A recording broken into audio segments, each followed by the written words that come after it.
Les Malouines sont relativement peu connues des Européens, et pourtant, ces îles ont été le théâtre de conflits territoriaux violents pour la souveraineté de cette partie du monde.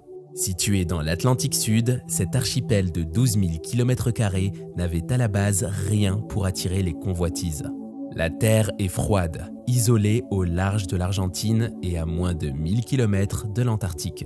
Et si aujourd'hui les Malouines sont un territoire d'outre-mer autonome anglais rebaptisé les îles Falkland, elles ont aussi été françaises.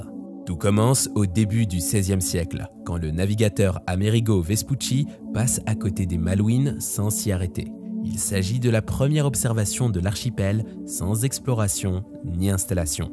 En 1690, le marin anglais John Strong effectue le premier débarquement officiel dans les îles Malouines qu'il nomme Falkland Island.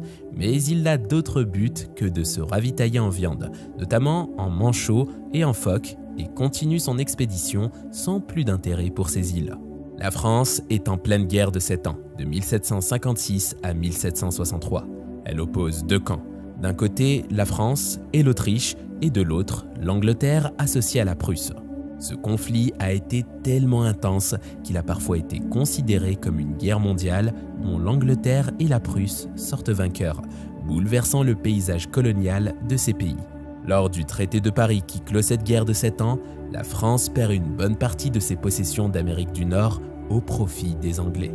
À cette époque, Louis XV est totalement désintéressé par l'empire colonial français. Et il faut l'insistance et la manipulation d'Étienne François de Choiseul, chargé de la politique étrangère, pour relancer l'idée de nouvelles colonies.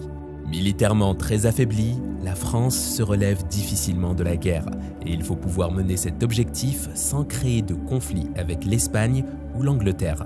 C'est dans ce contexte qu'en 1763, Antoine de Bougainville, qui vient d'être nommé capitaine de frégate, équipe deux navires, le Sphinx et l'Aigle, et part vers les Malouines avec un but précis, les coloniser. Le 15 septembre 1763, Bougainville quitte Saint-Malo avec à son bord des familles acadiennes qui avaient été chassées de Nouvelle-France et des provisions pour le voyage. L'entreprise coloniale est relativement facile puisqu'il n'y a pas d'autochtones permanents connus aux Malouines à cette époque.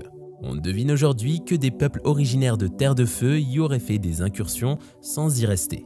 Il n'y a pas non plus d'occupation d'autres pays coloniaux sur les îles Malouines qui sont juste connus pour être une escale de chasseurs de phoques. Bougainville fait une escale délicate à Montevideo en Uruguay sur la route des Malouines où il doit s'expliquer sur la teneur de son passage et le transport de passagers. En effet, la couronne d'Espagne avait interdit la colonisation de l'Amérique du Sud aux Français. Il est reçu par le gouverneur José Joaquín de Viana à qui il assure qu'il se rend vers les Indes. Viana n'est pas convaincu par les propos de Bougainville. Il alerte ses supérieurs à Madrid. Bougainville profite de son arrêt à Montevideo pour acheter des chevaux et des moutons. Le 3 février 1764, Bougainville jette l'ancre aux Malouines orientales au fond d'une grande baie qu'il nomme baie française. On ne sait pas exactement combien de colons accompagnaient Bougainville dans cette aventure, mais en l'absence d'arbres et après avoir débroussaillé un terrain, les premiers Acadiens érigent des huttes couvertes de bruyères et d'herbes et érigent un forain de terre. Port-Louis est né et la souveraineté de la France sur les Malouines est actée. Le 12 septembre 1764, l'acte de possession est ratifié par Louis XV. Le 8 avril 1765, Bougainville rentre en France pour amener d'autres colons vers la colonie des mers du Sud.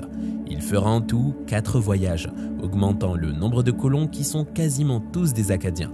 Au total, presque 250 colons constituent la colonie française de Port-Louis aux Malouines. Ils mangent presque essentiellement la viande des animaux locaux, otaries, pingouins, phoques.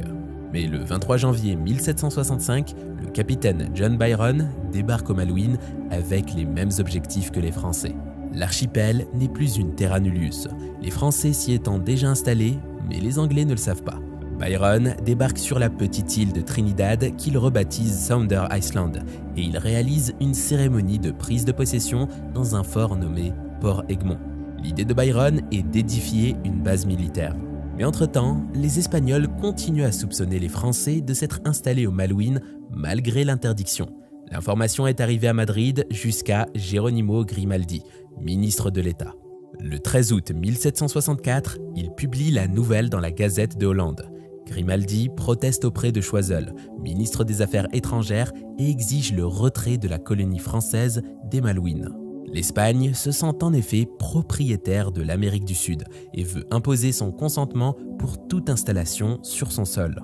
Ce qui fait penser que les Espagnols n'étaient pas très sûrs de leur supériorité, c'est qu'ils proposent en même temps de racheter la colonie. L'Espagne fait donc face à la France, mais aussi à l'Angleterre, dans une querelle diplomatique à laquelle la France cède rapidement et pour une simple raison. L'Angleterre est un ennemi commun et la France et l'Espagne sont des alliés. En 1766, la France cède les îles Malouines à l'Espagne afin d'éviter l'installation de l'Angleterre sur ce sol. L'Espagne accepte de rembourser le coût de l'installation de la colonie française. Bougainville se rend à Madrid pour parlementer en avril. Le 25 mars 1767, 3 navires de la marine française viennent récupérer la colonie d'Acadiens, mais quelques familles décident de rester avec l'autorisation écrite du roi d'Espagne. Port-Louis devient Puerto de la Soledad. En 1770, les autorités espagnoles de Buenos Aires sont informées de la colonie anglaise de Port-Egmont et une expédition militaire est montée pour expulser les Britanniques. Ces derniers ne se laissent pas faire et reprennent possession des îles Malouines un an plus tard. Pendant les années suivantes, la colonie installée aux Malouines change de main plusieurs fois entre l'Espagne et l'Angleterre.